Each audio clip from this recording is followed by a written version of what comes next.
I knew if you're really real in your faith, by watching my mother, I watched the woman suffer in and out of the hospital, in and out of the hospital from her early 20s to 63 years old.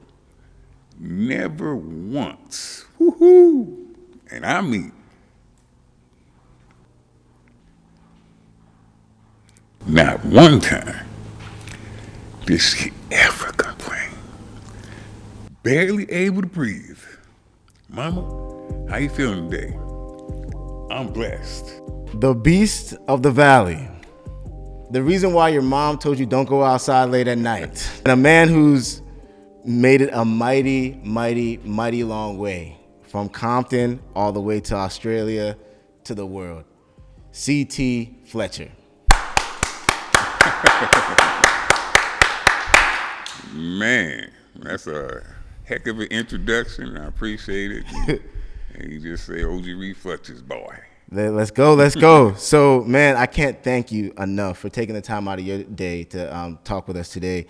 I think that we have the potential to enlighten a lot of people on, and just help people get perspective on Christianity in general, and maybe reasons why people are hesitant to even like believe into the faith and things like that. I think that you're one of the most unique people to talk to for a lot of reasons, primarily reasons being one, you've had over 3 near-death experiences. You might even say you died and came back to life. And you've also grew up as a pastor's kid. So you grew up like very much so aware of the faith. You grew up singing in the choir. I'm curious to see if you can still sing. But I never could sing.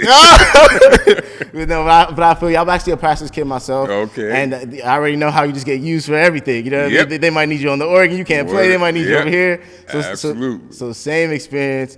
So I kind of wanted to start our conversation just with learning more about what that was like growing up as like a pastor's kid and coming up. What was that experience like? My brother, my mom, me, we were the choir. Right. Okay, my dad started out his church in a 3-car garage in Compton, and we were the choir, and I hated every minute of it. 'Cause I knew I couldn't sing, but I had no choice. Right. So, I wind up, like you said, doing some of everything. I was an usher, a deacon, a Sunday school teacher, whatever it called for, then that's what I was. Yeah. And that was because Pops would give you no choice. Would you say like you considered yourself a Christian at that time, or were you just kind of going with the flow? I was going with the flow because Right. I didn't want to get my ass whooped. 100%. 100%. That's it, man. I mean, that was, I always consider myself, a man of faith. Right, of course. Yeah, we're going to get to that too. I sent up a lot of prayers as a kid. Yeah. And, I know some of them, they wasn't going to get answered because they was not prayed in the right frame of mind. I used to pray. There was times when I would pray that my dad wouldn't come home from work. So, which is understandable. yeah, so I knew that wasn't gonna work right there. But I used to pray. I'd be sending them up, boy. And would that just be because you just probably did something wrong and you didn't want to get in trouble, or is that why would you make that prayer? Because every day was torture. Every day was torture. I mean, my dad, was holiness of hell. My way, or you go, you doomed. I don't care who you are going to hell. If it's his way was the only way. Baptist, Presbyterian, Jehovah's Witness, Catholic, whatever. 7-day Adventist, 8-day Adventist, you going to hell. Oh, if wow. you don't believe exactly the way he believed, you're on your way to hell. And that's just the way it was. So I was included in that bunch. I was on my way too. So would you say like his perspective on Christianity is would you say that aligns with what you believe Christianity to be, or would you? No. Okay.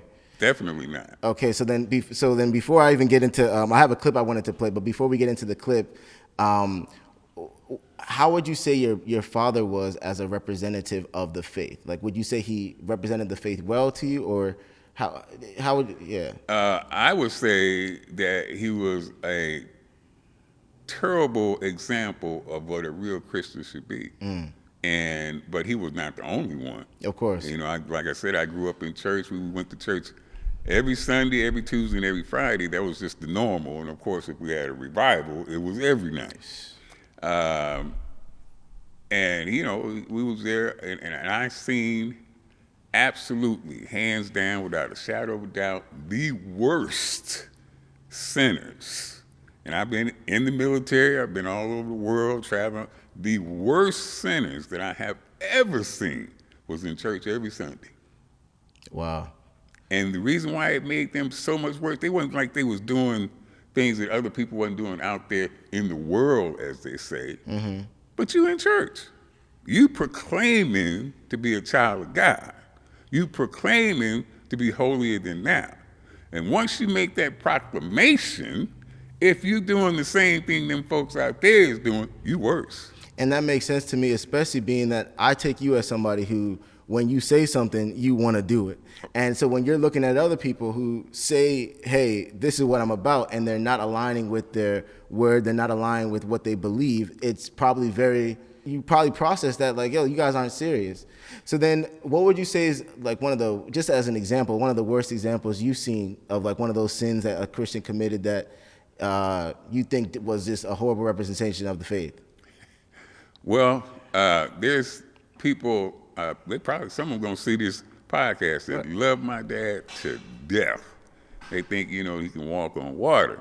But when you're getting up, I mean, one of the cardinal sins that my brother and I, my older brother, but I have a younger brother too, but he was so much older than him that I didn't grow up with him. But one of the cardinal sins was women. You know, if you go after women or you love women or, you know, chase women or whatever like that, that's your ass. That's you going to hell. You do that. Yeah. Well, not necessarily, but I. Oh no, I'm just saying what Pops. Oh, you're right. That's what he got up in the pulpit and taught. Yeah. Yet he's sleeping with the deacons' wives. Your dad. My father. I didn't find out. Wait, you knew that for a fact? Oh, absolutely. And I didn't find out that I had a sister until after my mother passed away. And I'm 50-something years old, and I didn't know I had a younger sister. A sister not with your mom? Not with my mother, absolutely. Oh, wow. She is the daughter of my former babysitter. And I had no idea. But I did know I had 4 older sisters. And when they would come over to the house when we were little kids, when my sisters would come over to the house and visit, my dad, our dad, a church member would come by, and they had to hide in the closet because Pops didn't want his church to know that he had 4 other kids besides me and my brother. Oh, wow. So that's and his one of his main topics of damnation was women. You know, if you do this with women and you fornicate and you do this, you straight to hell, and I don't care. I mean, he'd be wringing wet with sweat preaching that message. And I used to tell my mom, and I love my mom to death, Mama, if that motherfucker in there, excuse me, if that motherfucker in there go to heaven, I ain't got to change nothing. If he going to heaven, I'm going to beat him there. Because, you know, my mother, I had 2. I had what I considered the worst example of how to get somebody to live right. Right. And my mother, I considered the best example. So I had the best of the best and the worst of the worst under the same roof.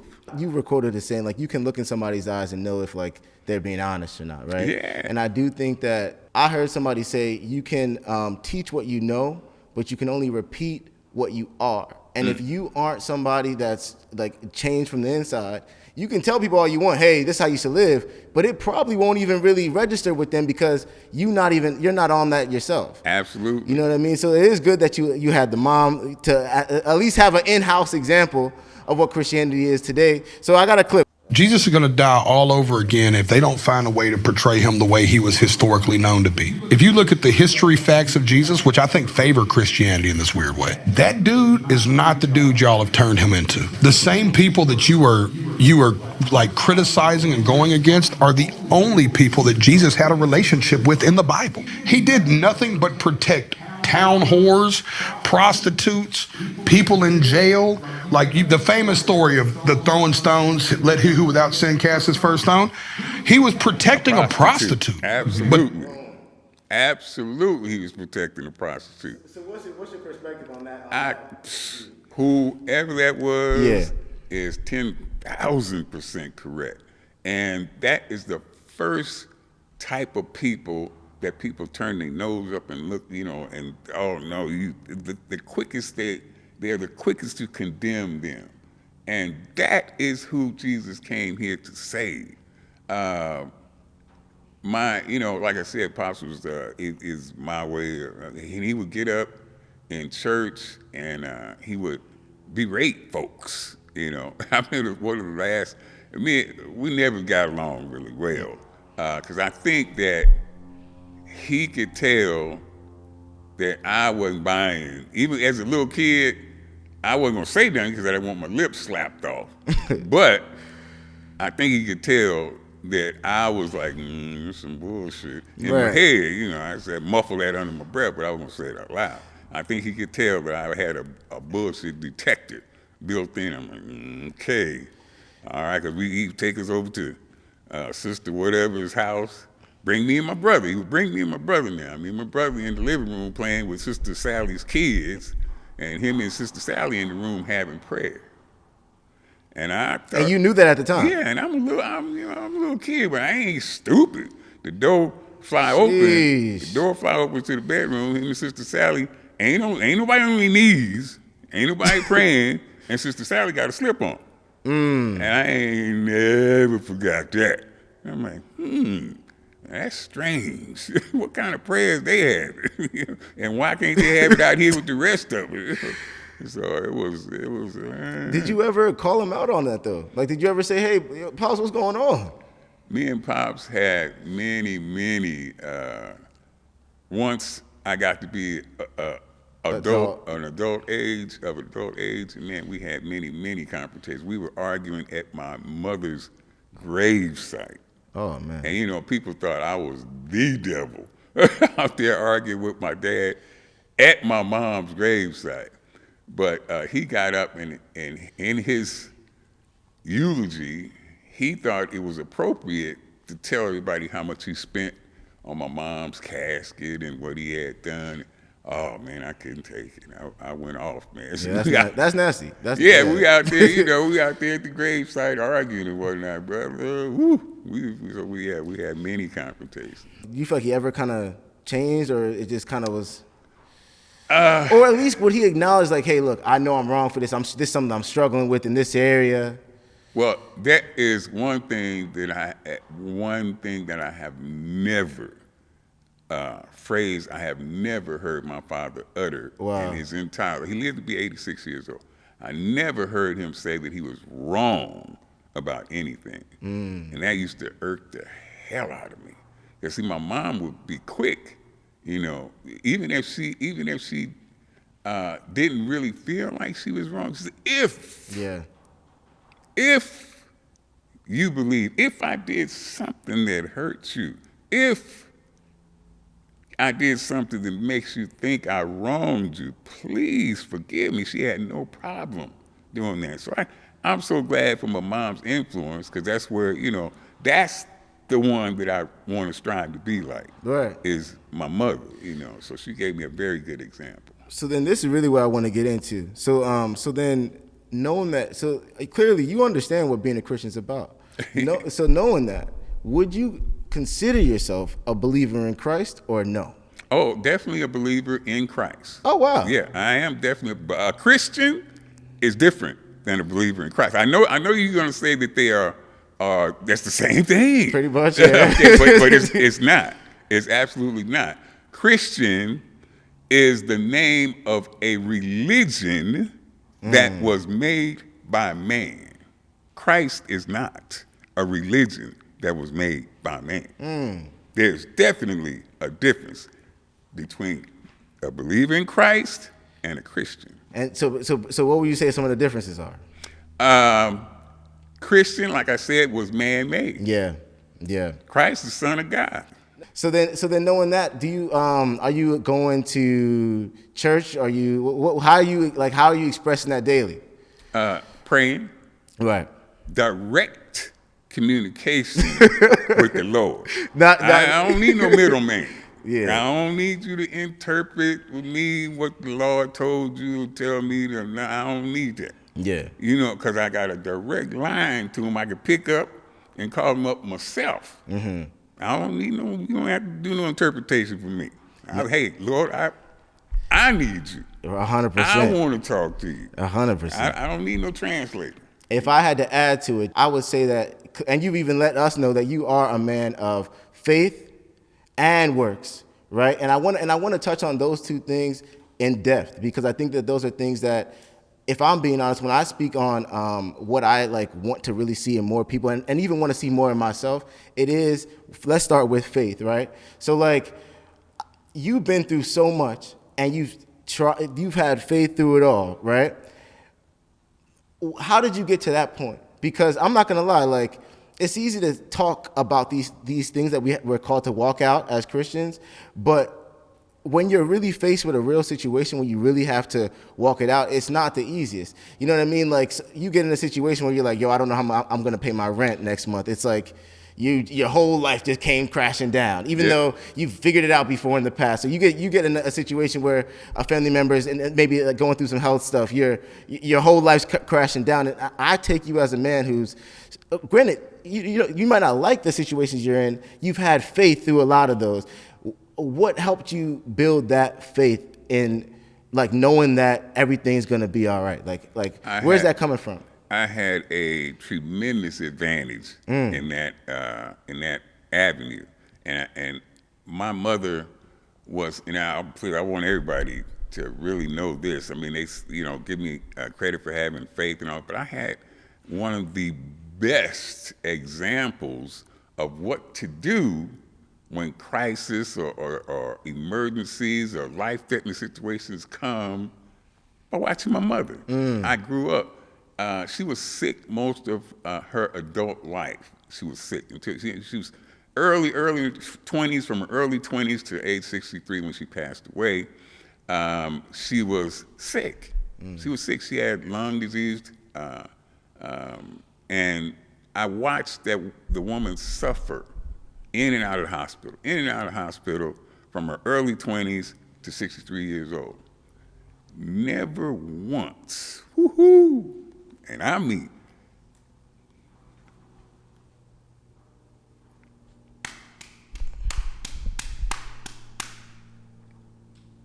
man, not one time did she ever complain.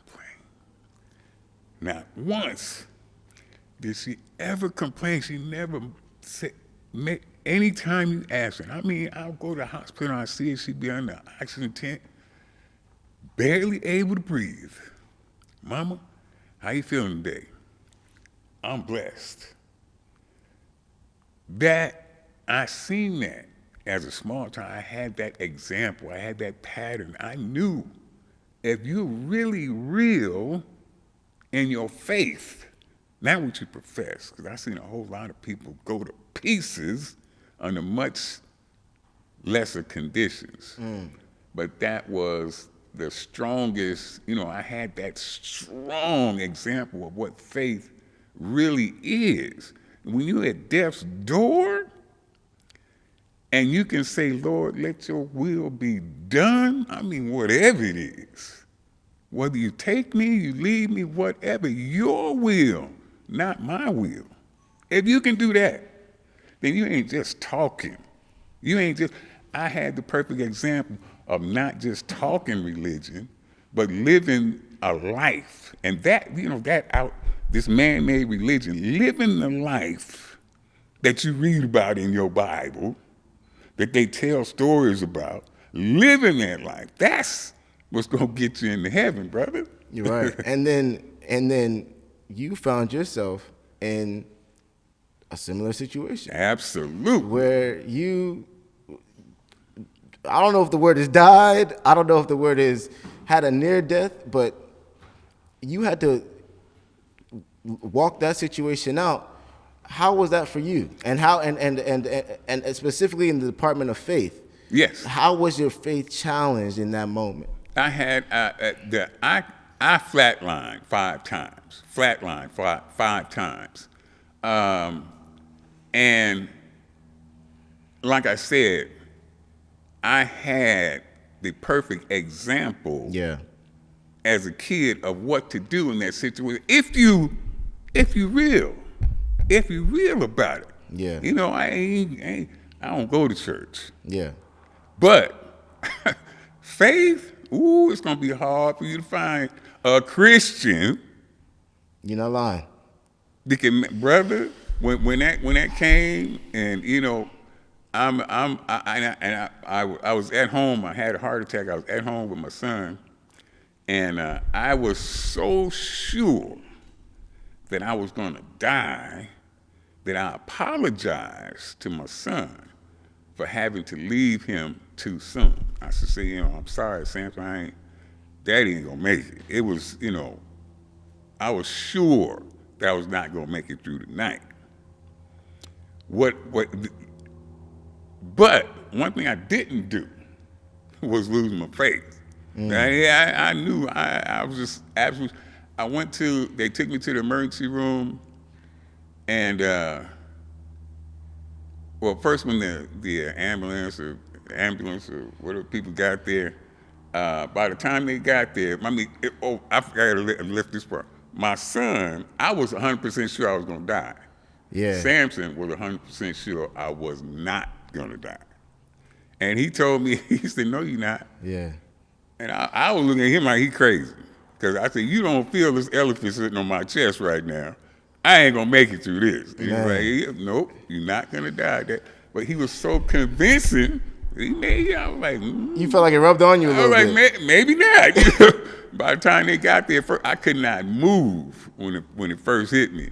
And by the time the ambulance arrived, I got up and was able to, to sit in the wheelchair and stuff. And I still, by the time I got to the hospital, they rushed me to the emergency room, and I'm still like, I don't know if I'm gonna make it out of here. But he gave me a little hope when he said it, because he said it was such a surety. A nurse, and I tell you, brother, to this day, I kind of think that was an angel.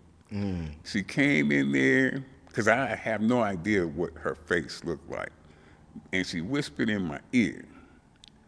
She said, "CT," and I don't know how she know me. She said, "CT, there's people all across the world who are counting on you." Man. So for me, I was like, I did my best, man.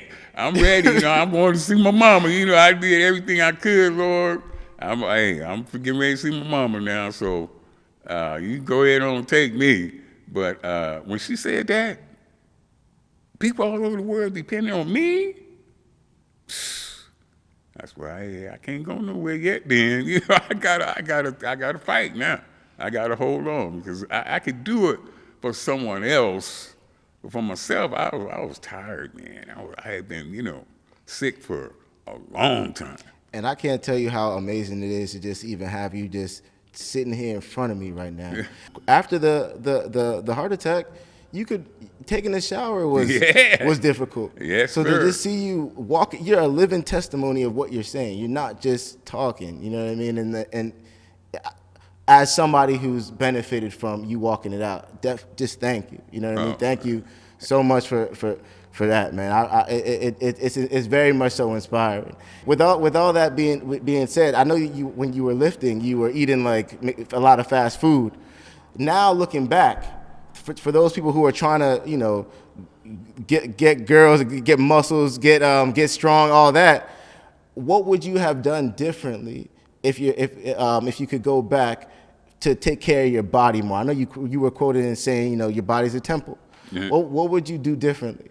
Well, I would have ate a lot more chicken breasts. Okay. So okay. Well, so by fast food, what exactly was it? We talking McDonald's? Oh, yeah, of course. I mean, McDonald's was, I was on a first name basis with them. I worked at the post office for 28 years, and every day at lunchtime, I walk in there. Hey, CT, it's already ready. They'd have it ready and on the table, waiting for me to get there. Oh, wow. Already set up, had my 4 Big Macs, 4 fries. 4 Big Macs? Oh, yeah, every day. That was my lunch. That's just lunch now.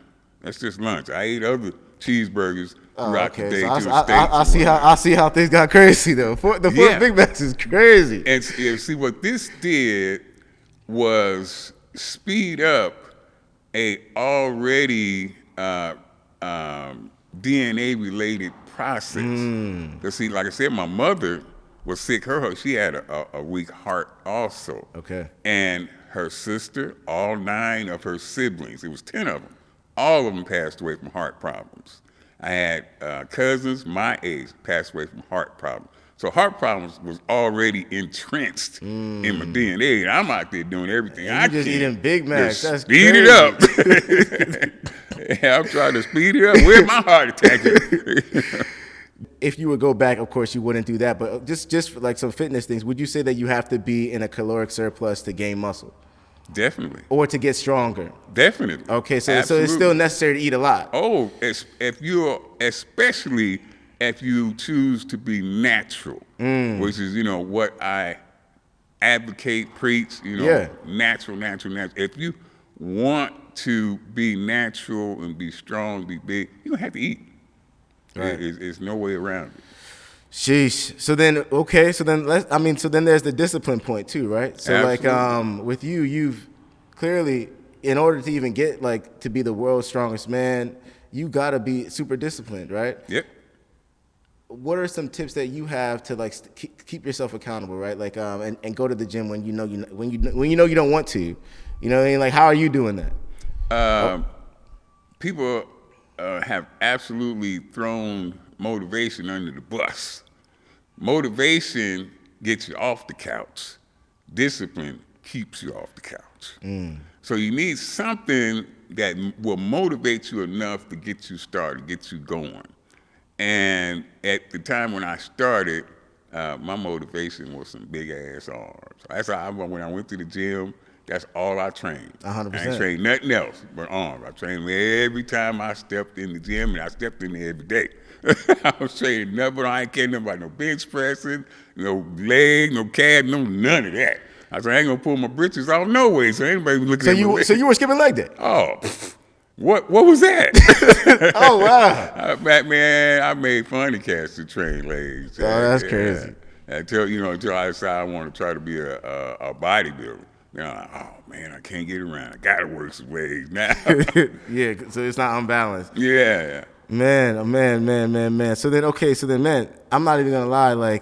I'm first of all, I'm very encouraged because I just knowing that you're a man of faith. I didn't know if this would be you saying I'm a man of faith, but I don't even know necessarily who God is. I'm trying to figure this out. So to hear that you're saying you're a Christian, to me is just.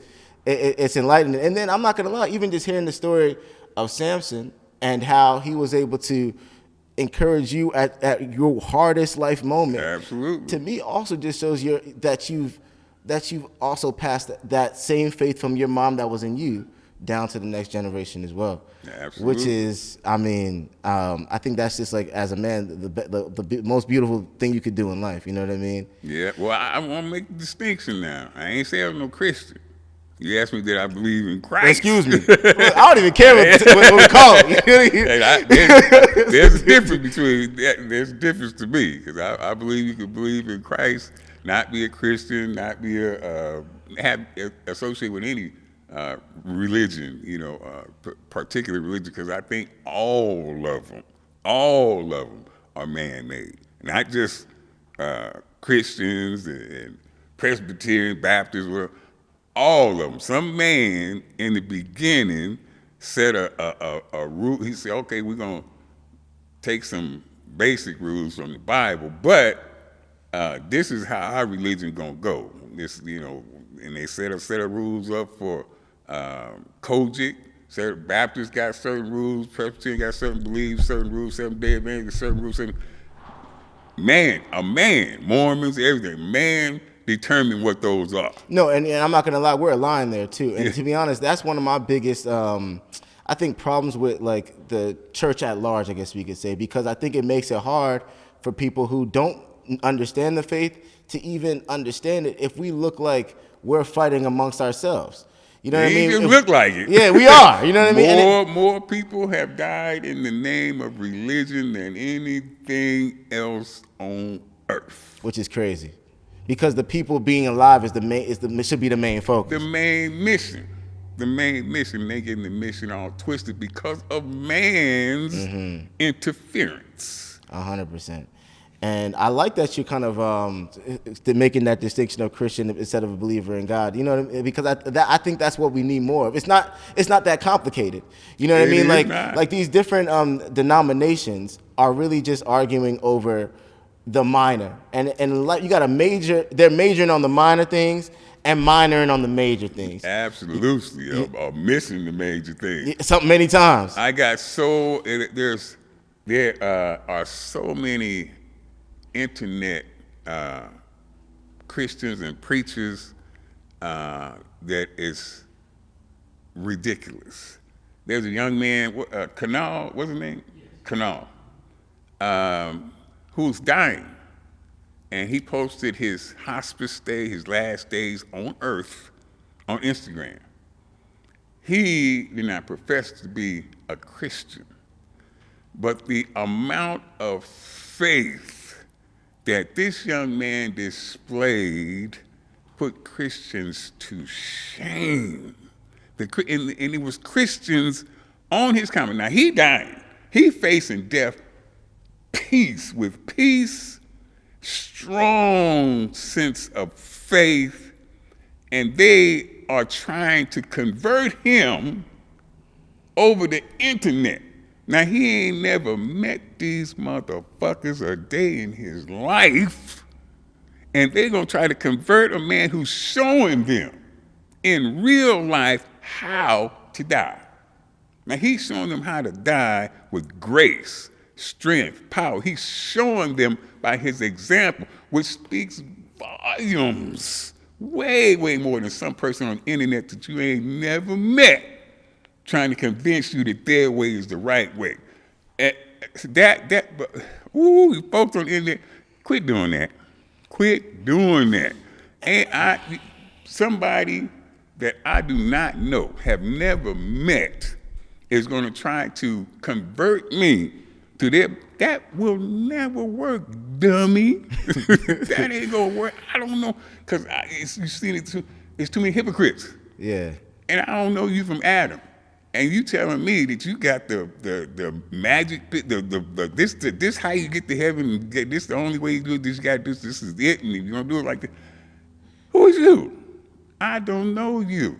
I have no idea, because I've seen it too many times. All it is, but the way you live it, I have to observe you, know you for real, know that you are living the life that you are talking about in your song or singing about in your song. I got to know you that for real for me to pay you any attention. And the action of it is what's gonna convert more than absolutely. Typing. It takes no faith, no discipline, no anything to type a comment that says, "Have you heard about Jesus?" Absolutely. To someone who probably already heard about it. Yeah. but it takes real substance to be able to walk out faith. Yeah. And that what that guy that you're talking about was showing is going to be way more effective than. Of course, like just typing words and stuff like that. So absolutely, we definitely align there. So then, I guess before you go, I gotta hear this firsthand, right? So, as someone who's been at that store, and been flatlined, we could say you died and came back potentially, right? With that being the case, can you describe what it was like, just in that? Because I've heard you describe it. I got to hear this firsthand. Like, if you could just describe what it was like when you were, let's say, dead? Okay, 4 times, 4 of those flat lines, I was in the hospital. Okay. 3 of them, I was on the operating table during my first open heart surgery. So I don't remember anything about that except, like well, I had a dream, but a vision or whatever you want to call Okay, it. so like sleep kind of. This distinction. There was one time when I was at home talking to my wife like we talking. Yeah. Next thing I know, I'm gone. But I absolutely 100% knew that I was dying. Wasn't no question about it. Because the distinction is so great. I mean, they say that your whole life flashes before your eyes before you die. Mm-hmm. My whole life didn't flash before my eyes. What flashed before my eyes or what went through my mind was all the things that I had not done. Not any championships or nothing. Nothing that I had already done. Only the things that I still wanted to, my work that was left undone. That's what flashed before my eyes. And when I passed, my wife said that it was just a few minutes, 4 or 5 minutes. And I woke up. That's a long time, though, by the way. To be gone. dead, yes. That's a long time. But when I woke up, I felt like I had been asleep for a week.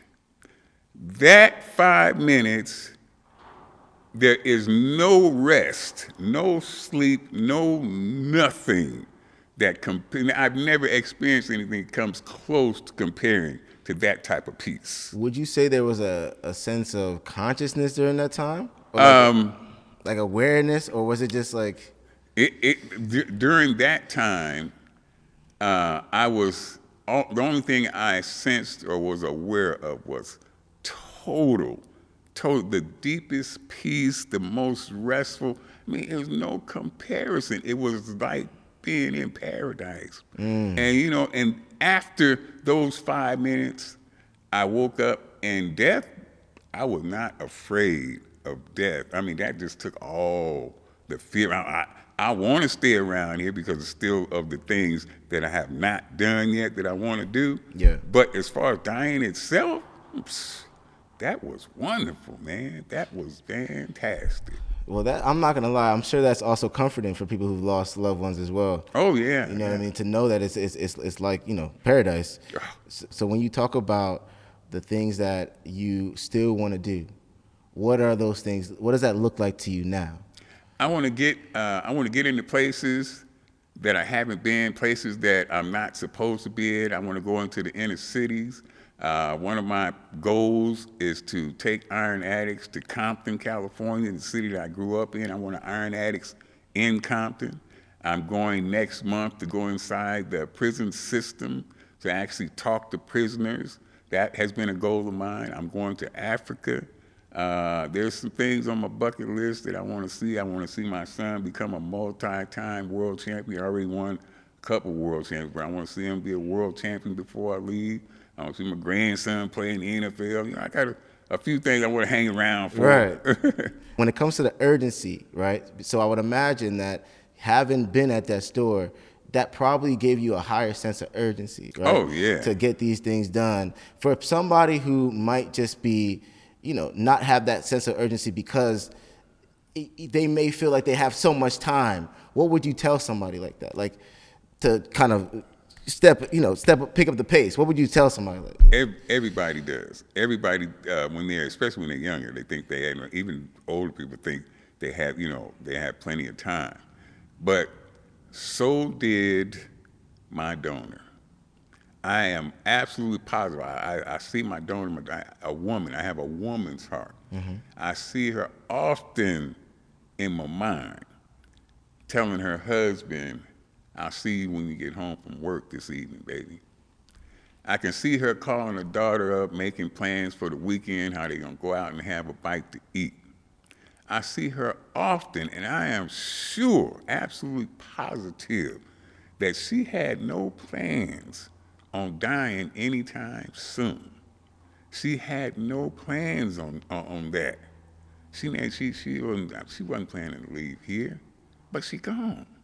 And you know, I often think about that. I talk to her, and I know people think I'm crazy. Yeah, well, you know, I am. I am. We all are.